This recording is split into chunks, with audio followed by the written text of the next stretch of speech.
right, welcome back to the show. Today we've got Mark Young of Zona Health, and excited to learn more about him. And we were talking briefly before the show started about what we may talk about. But Mark, welcome to the show, and why don't you tell us a little bit about you?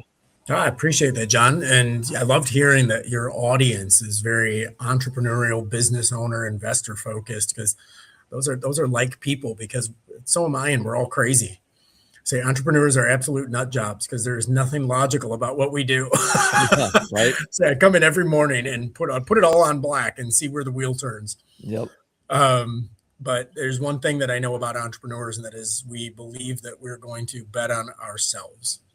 And that really becomes the edge, and that is I'm willing to take chances as long as I get to control the odds.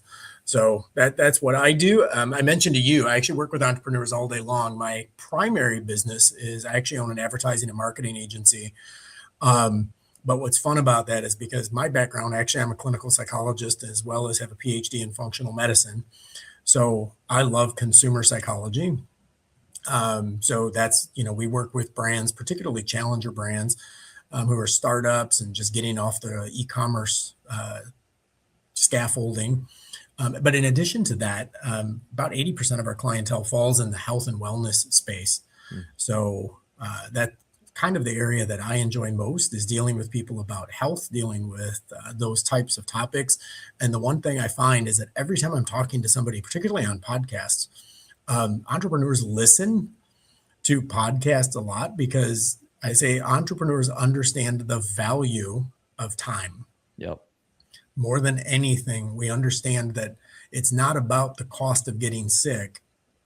It's about the opportunity cost of not being well. Yep. That is, I'm not worried about paying the hospital bill. I'm worried about everything that I didn't get done because I was out of my office for a week. Yep. And that's something entrepreneurs understand. They understand that being healthy and feeling good and having energy and not being sick and not dealing with chronic illness has a monetary value to it. So it goes above and beyond, like, I want to be able to go running. It's literally my entire livelihood. And for entrepreneurs, so much of their identity is usually wrapped up in their business. So yeah, that's the topics I get to talk about all the time, John, and I love it. Love it. Well, I think entrepreneurs too, we like control, right? Yeah. So I think that's where the health kind of comes in. At least I know for myself and a lot of people I know. We like control. So we want to control as much as we can. You're not wrong. Well, and you know what? I'm gonna laugh and say this with my own business. Like, one of the things that we probably lack, but I value so much, is I love dashboards. I love data. I love measuring KPIs. I love looking at outputs. And part of it is because even with health, even like Oura rings and stuff like this, right? Like, we found ways to turn business and health and everything into some gamified version. And I mean, literally, like, my supplements are all sitting in bags on my desk that I'll take today throughout the day. And but part of it is because I run my labs, and then I'm always curious when my next round of labs comes through, like, did I improve this? Did I increase this? And I think, using, like the Hume body mass scales and stuff like that. Like, I love watching when I've made an adjustment to my body mass, because going to the gym doesn't feel futile anymore. Yep. And, while a lot of people are there to, lose 5 pounds, lose 10 pounds, do whatever. And it's like, that's great. But the scale can be deceiving, because, you may gain 2 pounds of muscle mass and lose 1 pound of fat and feel like you did nothing, but in reality, that was a big change. So when we're able to dig into the details of that, it's a real gamified way of looking at life. And I think most entrepreneurs love that stuff. Absolutely. Yep. Tracking things. Yeah, no, you're spot on. So where do we start? I think most people understand kind of the top layer of, I need to work out, I need to exercise, I need to eat right. We can kind of mostly figure those things out. But you talked about, getting blood drawn, those type of things. What, like, kind of next layer, where can we start? What can we kind of talk about here? I'll start a little bit more basic. So if the answer is health advice, I can take this in so many directions. The first thing I tell people is don't do anything with ignorance. Like, know what you're doing when you're doing it. And there's some real basics that I think that entrepreneurs specifically are bad at. For instance, sleep. Probably something that entrepreneurs are the worst at because that feels like a waste of time. And yet sleep hygiene is one of the best things you can do for your body, because your body, as much as it needs exercise, it needs recovery. And that recovery takes place cognitively. That recovery takes place, at a cellular level. There's so much taking place while you sleep, and yet we're very dismissive, very, very dismissive about the impact of something so basic. Yep. And so I always say the top three. People are like, what are the top three biohacks you love right now? And I'm like, well, I love anything that debunks everybody else's arguments. And everybody's big thing is, oh, that costs a lot of money. That costs this. I'm like, yeah, that's true. Let's work on three that are super easy. One, let's deal with sleep hygiene. And if you really want to know how you're doing, then, put an Aura ring on, put something like that on where you can actually track that stuff. Get a Whoop strap, do something that helps out. The second one is fasting. Okay, literally costs nothing. In fact, it's a money saver, because I don't think people realize the benefits of just doing a monthly 72-hour fast. And literally just doing a water fast for 3 days. Like, it's amazing. And, people are terrified of how hard this is. But the reality is I always give it the metaphor of like a Wi-Fi bandwidth, right? We know what happens to the bandwidth when too many users in the household are using the same Wi-Fi signal, right? Everybody slows down. And your body works the same way. It has so much energy that it can pass around. But one of the issues that we have to deal with is we're trying to run a lot of systems in the body using the exact same amount of energy.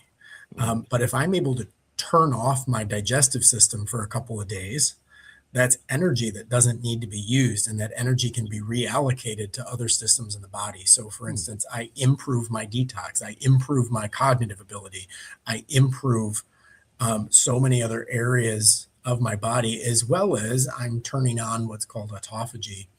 And autophagy is actually the process that the body uses to destroy and eliminate senescent cells.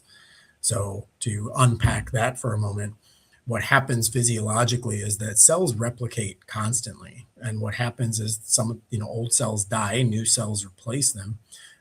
Aging is the process when new cells are replaced, but the DNA strand or the telomeres and everything else related to those cells are not identical to the ones before. So imagine it like a photocopy.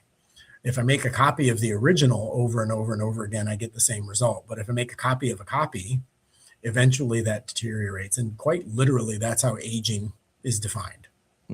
It's a copy of a copy so many times that now the new copy looks nothing like the original over time.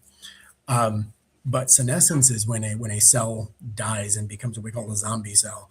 And in that, those need cleaned out of the body, because if they're allowed to continue existing, they damage all of the other healthy cells around it. So we need to clean up that type of stuff. So fasting is always my number two, because it's got so much. It's not about weight loss. There's so much else happening in the body that we don't pay attention to, and it's such an excellent thing. And people are now becoming a little more accustomed to intermittent fasting. I see a lot of the 16-8 type fasting windows, which is usually what I do. But I tell people, like, if you're going to do that, great. Don't do it so much that your body just thinks it's normal. So you kind of have to pattern interrupt the body as well, so it doesn't get into a constant state of feast or a constant state of famine. So keep it guessing a little bit. And the third one I tell people is just movement. And it doesn't require Equinox gym memberships and I'm a big fan of saunas and red lights and all this other kind of stuff. Like, all that stuff is fantastic, but walking for 30 minutes after dinner is free. Those are easy things that people can do. For entrepreneurs, I will say a lot of that stuff just seems too basic, because we want to overcomplicate. We want to get into, the next, what kind of, ECG can I attach, and, how can I track brain activity and all the details. It's like, that stuff's great, but we need to start somewhere. So those are always my 3 starting points. Yeah. So take us into fasting. I do kind of the intermittent fasting. In fact, it's interesting that you said mix it up, because I do the 16-8 pretty much every day. Now, at least 6 days a week. I want to do a 72-hour fast, but I'm like, I know what kind of monster I'm going to turn into, right? I'm just going to be I hangry. disagree. No, I'm Really? actually Okay. gonna tell you, like, So one, can you lead us into what should we do to prepare ourselves, and then take us through the kind of the process? yeah, well, the preparing, I would say for most people is psychological. It's really just getting in the frame of mind that you're okay with it. And the other thing I would do is make sure that when you're planning to do it, and again, sounds super basic, but put yourself in a position, like I will usually only do a 72-hour fast on like a Monday, Tuesday, Wednesday. Mm. Because I also, one, it's easy for me to start something on a Monday because everybody starts things on a Monday. It also means that I'm usually coming off of a bad weekend, which is probably true if I know I'm going into a 72-hour fast, which is fine. But it also means I have no social obligations those nights. And that's usually where we end up getting crushed, is the pressure of knowing that something else is going on. So make sure that your calendar coincides. Like, don't plan a 72-hour fast the weekend of your friend's wedding. Like, that's ridiculous. You're not going to stick to it, and then you're going to psychologically feel defeated. So what I'll normally do is have a good dinner on a Sunday night, and then the clock starts. So literally, when we talk about a 72-hour fast, it's not no food Monday, Tuesday, Wednesday. It's my last meal on Sunday is the time that I can eat on Wednesday. So really, I'm only doing without food Monday and Tuesday. So one, that's kind of a reframe that some people are like, oh, okay, that makes sense. Because if I had dinner on Sunday, my 72 hours is dinner on Wednesday. So it's technically 72 hours, but it's dinner on Sunday, dinner on Wednesday. I'm only missing those meals on Monday and Tuesday, really. That's the first thing that I would tell you. The other thing is make sure that you are drinking water and hydrating with electrolytes. A lot of people are just mineral deficient, and because of that, they end up feeling hunger and they start feeling the symptoms that come along with it. So mineral deficiency usually causes that. So make sure that you're hydrating, and make sure that you are doing it with mineral enriched or any number of electrolyte packs, to be honest with you, but any type of mineral, and that could be even just putting sea salt in your water. That is sufficient. But it's a great way to prep for that. The biggest thing is not how to prep for the fast, but how to come out of it. And that's where most people end up having their crash, is that when they come out of the fast, they're coming out with a pizza, and going crazy on that third day dinner, as opposed to actually coming out of it with the best way to come out of it is actually with like bone broth.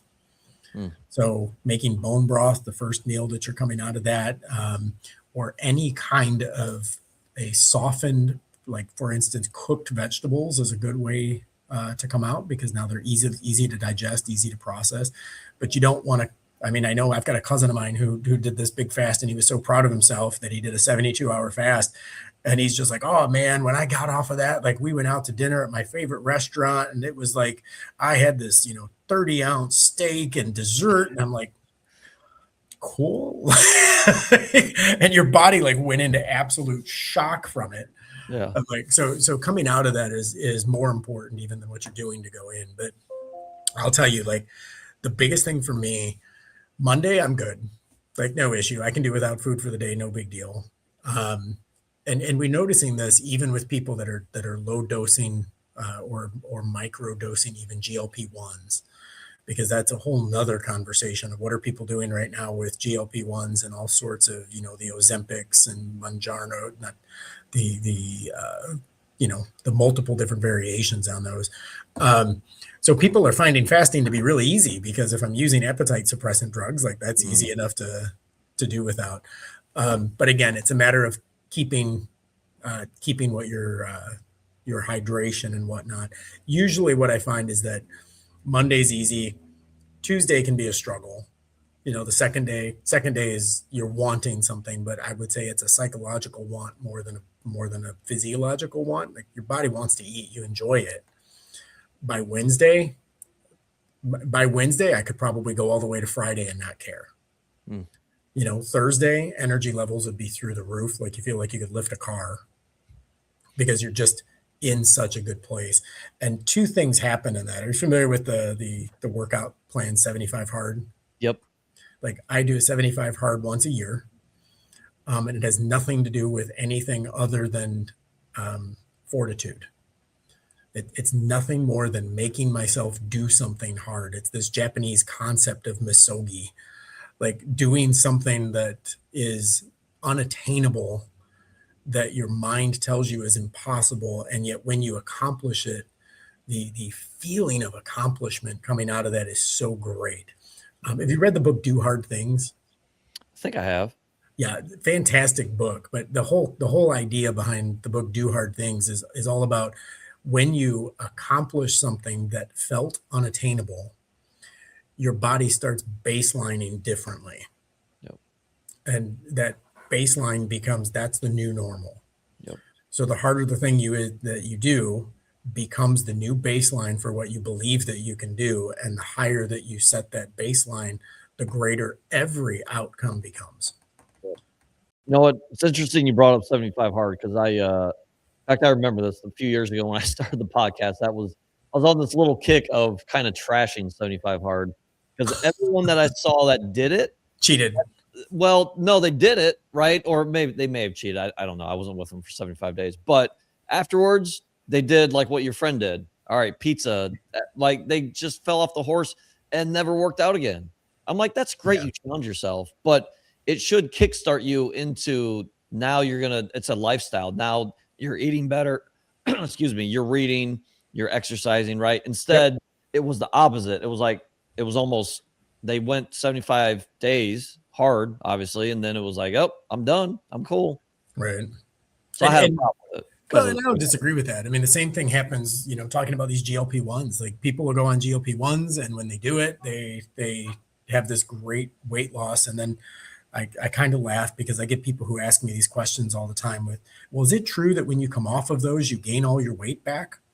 Like, yeah, if you haven't changed your habits, because it was your habits that got you fat to begin with. Like the GLP-1 didn't do anything other than suppress your habit. So if you didn't change the habit in the time it took you to lose the weight, you're going to go back to where you went. Like that's just math. Like we need to change the inputs permanently. And having the suppression of the appetite for a period of time is fantastic, but it ought to be restructuring and scaffolding a new mindset and a new habit and a new everything throughout that period. I have an aunt that she's just lost like 80, 90 pounds on a GLP-1. And I'm like, that's amazing. Like, I'm so happy for you. But I kind of laugh and I'm like, well, how has it changed the way that you've eaten? I saw her at Christmas and I'm like, how has it changed? But she goes, I still do everything I always do. I eat my fried foods. I eat my this, I eat my that. I'm just not hungry anymore. I'm like, well, it's great. Like, I'm glad to see that you've, lost nearly 100 pounds. And like, you're healthier because you're not carrying around that extra weight, but you've lost so much muscle mass. And you've, gotten through it. She's symptoms up the wazoo. Like she's like passed out 3 or 4 times because she's malnourished. I'm like, you're not eating protein the way that you should. Like the goal behind those GLP-1s is like use it as a crutch while you develop better behaviors. And I think 75 hard, while it's certainly not a crutch, it ought to be the scaffolding for a new baseline. Like if you can prove to yourself that you can work out twice a day for 75 days in a row, getting to the gym to lift 3 or 4 times a week shouldn't be a heroic action. Right. And I think that's what happens. People settle back into normal as opposed to changing the definition of normal. Right. Yep. No, well said. How often do you recommend getting blood draws? And I guess let's kind of dive into that a little bit. Yeah. Because I think some people, and I know people that get their blood draws and their doctors look at it, and I think doctors see it, and I'm not banging on doctors, but I think they see it different light from like functional medicine. And so maybe dive into that on how to kind of navigate it. Literally so funny that you say that, because right before this call, I was a couple minutes late to get on here because I was reviewing a website with a couple members of my team, and the entire website is for a company that's launching here soon. It's in a startup phase, and it's taking blood work and using your blood work to use AI generated health recommendations for how you would make changes. We've heard of the company out there like Function Health with Mark Hyman. Same type thing, just different. And what's different about this company is called Rooted Intelligence. And the whole idea behind Rooted is it is taking your blood work and allowing you to toggle between normal ranges. And what normal range means is not normal meaning healthy. It's normal when baselined against the general population. There's also a functional range, which is what functional medicine doctors would look at and say, wow, that, this could be better based on what the body needs. And then there's also what we call an optimal range, which is like a perfect specimen would be here. So what it's doing is it's allowing you to upload all of your own data samples, whether that's blood work that we've done or blood work that someone else has done, and being able to explain to people the difference between normal, functional, and optimal ranges. So the example I was just giving to my team was that normal range for vitamin D levels is between 30 and 100 on a scale of 100. So anybody with a 31 would be told by their doctor that they are in normal range. A 30 or a 31 in vitamin D levels, and we're talking about vitamin D3 specifically, anybody with a vitamin D levels of a 30 or a 31 is dealing with chronic fatigue. They're dealing with poor absorption. They're dealing with any number of issues that may manifest because of it. But a person with an 80 would also be told they are in normal range, because normal is 30 to 100. Same thing, I'll give you another example. For men, as men grow older, there tends to be a suppression in testosterone production. But normal ranges for testosterone is such a wide area. I've heard everywhere from 400 to 1,000.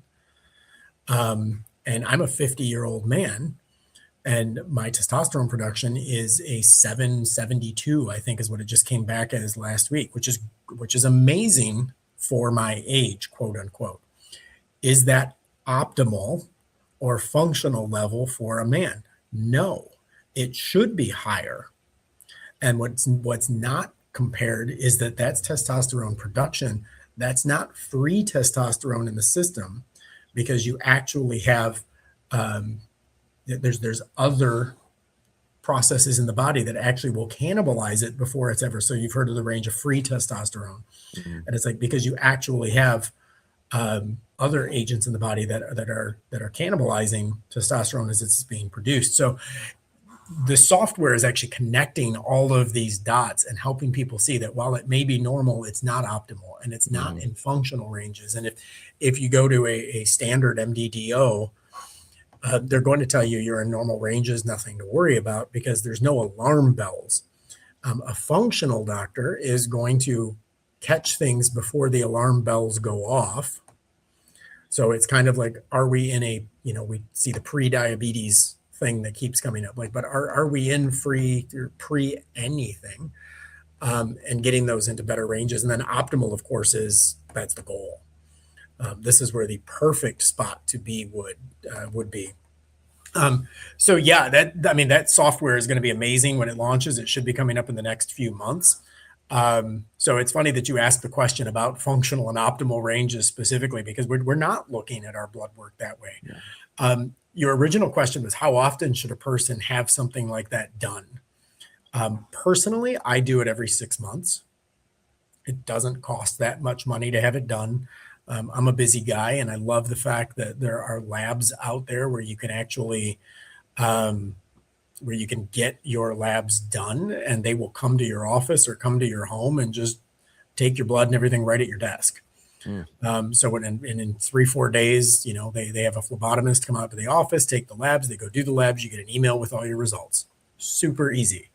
I use an organization called it's called Direct Labs. If anybody wants, they can use my code. It's MY0MY. So it's kind of funny because it looks like my oh my. It's my initials. But yeah, they can go in there, make that request, and you can just get your labs. You can pick which labs you want done, schedule a phlebotomist to come out to your office. Usually a couple $100 to get it done. I do it every 6 months. I'm spoiled. My assistant makes sure that it's on my calendar. And which kind of gets me into the next part of this conversation. I know we've only got so much time to do here, but and I kind of want to touch on this for a reason, that is the implementation of AI in healthcare, which is where I spend a lot of time. And that is getting your labs done every 6 months. Part of the reason why I get them done every 6 months is because I like reviewing them. I like looking at how have I progressed over 6 months? Have I regressed? Is there anything I should be alarmed about?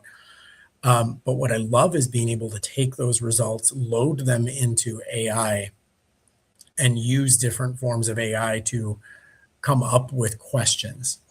And my big push right now, and I'm speaking on the topic in April at a conference, which is the AI in healthcare, because doctors are finding that they have far more educated patients than ever before. And we all make the joke about Dr. Google, right? And if you look up your symptoms on WebMD, it's always cancer. And those types of jokes. And it's like, and that's been people just kind of freeballing their way through the internet and coming up with questions for the doctor.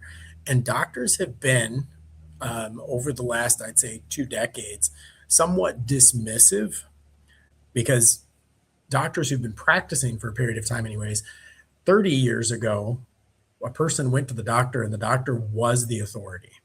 You didn't question it. You took whatever drug the doctor told you to take. You did whatever the doctor said. And if the doctor said it was fine, it was fine. Come the internet, now we're 25 years ago or whatever that number is now, we end up, people are Googling more. And it's like, so we've been in this Dr. Google mindset where people are Googling their symptoms and they're going to the doctor. And the truth is the doctor has still been able to be a little bit more, patients are more educated because of the internet. But doctors have still been somewhat dismissive, I would say, of people coming in and asking questions. Mm-hmm. Because if I come in and say, look, that Google told me it was lupus, right? And the doctor's going to be, if the minute the doctor speaks back and says, no, because the primary symptom with lupus would be XYZ, that's definitely not it. Like, I have no rebuttal. Yeah. Like, so it's very easily disarmed. But what's happening nowadays is that with particularly ChatGPT just launched, ChatGPT Health. There's channels all over the place that are doing this. Again, companies like Rooted that are going to be coming out and giving all this type stuff. Doctors now are, I would be honest with you and tell you that I don't think most of them even know how to reply to this world. Because a patient comes in and says, look, I just ran all of my labs, and based on all of this, I see this issue. I asked ChatGPT to use functional levels or to use optimal levels. I'm seeing these problems.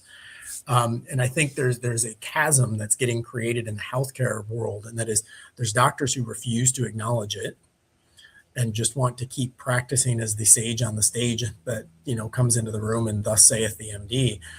And then I think there are doctors that are really leaning into it and using it as a diagnostic tool.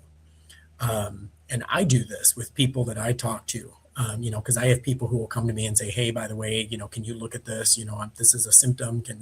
How can you help me? And I always do. But a lot of what I'm doing, to be honest with you, is I've got my own bots created that help me with diagnostics and stuff. And I'm looking at it and going, okay, knowing how to prompt. I'm not saying read this and tell me what's wrong. With my own blood work, I'm loading it into my AI, collaborator, and I'm saying, I need you to look at this. Other than the obvious deficiencies or the obvious, alarming areas and blah, blah, blah, blah, blah, give me 10 things that wouldn't be intuitive. Tell me 10 things about these reports that I may not see. Find an interaction, find connections between, like I'm using these types of prompts. And the reality is that we're just getting so much insight, and I know the conversation about, yeah, but AI hallucinates. Totally. And that's why you need to take it to a doctor and you need to have the conversations just to make sure that AI didn't run off the rails. Yep. And also knowing how to frame questions, because prompting an AI for health advice is particularly ChatGPT. ChatGPT is the friendliest form of AI, and it's the one most people are using. And it is programmed in such a way that it tries to please. Mm-hmm. So it wants to please the user more than anything. So when I go to ChatGPT and say, I'm worried about this mole, can you let me know what it could be? It's picking up the fact that I'm worried and it's going to paint an ugly picture. If I go there and say, objectively, these are the symptoms, I need you to tell me, is this something to be worried about? Is this something that I shouldn't be? Speak to me in objectivity, have no bias towards my situation, so on and so forth. Paint me what my next steps would look like. Eliminating that type of objectivity in the conversation actually gets to a better thing. But I could ramble on this topic all day, Jon. No, that's good. Well, and I actually, and I need to do my blood draw, but it's been a year since I've done it, and I was going through a functional doctor, and he's absolutely great. But I before we kind of got together on my results, I uploaded to ChatGPT, and it basically said the exact same thing as what he said, which was pretty cool. So I was able to, and then, because obviously you can only talk to your doctor so often, right? And pick his brain or whatever. And I'm someone that wants to learn everything about everything, especially when it comes to health. So I was able to pick ChatGPT's brain for a while and keep going deeper and deeper and deeper. And that was interesting. And I've definitely seen positive effects from it. So it's a powerful tool. Yeah, it is. And it's what I always, and you use the word tool. It's funny because anytime I'm dealing with anybody on my team who's dealing with AI, I'm 100% driven to never use the word tool as it relates to AI. And I know I'm a weirdo about it, but it's a mindset issue that I insist on around my office. That AI is not a tool; it's a collaborator. AI is no more a tool than the person who sits in the next office is a tool. And that is, the person who sits in the next office may be a way that I help get my work done, and maybe together we work on projects, but I would never consider that person a tool. Yeah. That person's a collaborator. This is an intelligence that is a teammate that I need to look at that way. And I think too much of the world is still looking at OpenAI and other sorts of AI as another, a smarter, faster Google. And it's not a smarter, faster Google. It is, next step is sentience, but it is literally to the point that I'm not looking at this as being another way that I can tool. Like I'm asking, like when I'm working with my AI anyways, I'm working with it saying, hey, I'm trying to work on this project. Give me some ideas. How can we make this better? And it spits back, oh, I'm so glad you asked, blah, blah, blah, and puts it out there. And I'm like, yeah, I don't really like that. Like, what do you think of this though? How do you think this relates to this? Like I'm having full creative meetings. Yeah. I'm not typing in, write me an email to the insurance company. Like, and I think there's so much more power under that hood that if we can change people's mindset about what it is, and how you're best collaborating. I laugh because my AI manager, I've got a full-time guy who does nothing but AI programming on our team. And he always refers to AI as he. And it's so funny to me because everyone is always talking about the it, and he's just is so, I'll use the word intimate, but not in a weird way, but it's like he's so familiar with the bots that he works with every day that he's personified them. Like he's assigned them pronouns. Like, well, I gave it to Claude and he came back with blah, blah, blah, blah, blah. And I kind of laugh about it because, and the truth is he's not wrong. Like No. it's an intelligence and we need to be using it as such, because it's not about input output anymore. Like you're literally sitting like you're in a room with another teammate. And the way that we interact needs to be like if you and I were sitting going over your labs and we were having a conversation about it, how would that feel different to you than if you were uploading your labs into an AI source to get results? Yeah. Because if it was you and I sitting going over your reports and I said something, as an example, I'll give you an example. My labs came back and there were some things on there I didn't like. And it's really funny because I sat and chatted and was like, okay, so I want to talk about this because this level is off and this level is off. Like, how exactly do you think that affects this and think it affects that and so on? And it was funny because by the end of it, everything that was off on my labs was literally because we came off of the holidays and it was just a terrible time that was all lifestyle driven. Right. It was bad foods. It was drinking at parties. It was, this type of stuff through holiday seasons. And by the time I had my lab done, it showed up. And it's like, but it was, if I'd have just looked at the labs, and this was actually pretty funny because it was, I'd carved out. And it's like, if I just looked at the labs, triglyceride levels and so on and so forth were elevated, which are never elevated for me. And all of this stuff came back. And the first round of conversation with my AI was, well, you need to be careful. These are early warning signs of pre-diabetes and blah, blah, blah, blah, blah. Is all of that true? Sure, if those things were consistent. Right. But then when I started pouring over inflammation markers and everything else in the blood, continuing this collaboration, it was just a bad month. No. But that wouldn't have come out in a first draft because a first draft would have just read data. Right. And further conversation is able to feed context, and context changes everything. Yep. Awesome. Well, we could go on forever talking about health, but obviously you gave us some pretty good, some things to start with. Obviously, if people want to dive further or reach out to you with questions, what can they do? Where can they go? Easiest way to get a hold of me is if you just go to themarkyoung.com. All of my information is on there. My books are on there. All of that kind of stuff is available. So themarkyoung.com, and links to everything I do is right there. Easy enough to find.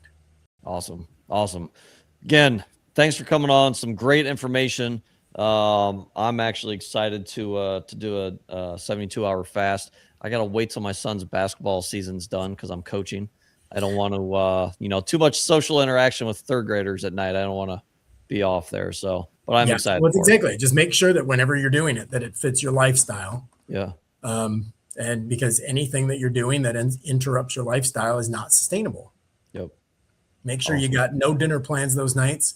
And I tell people that one of the best things to do when you're fasting, if you're struggling, go to sleep.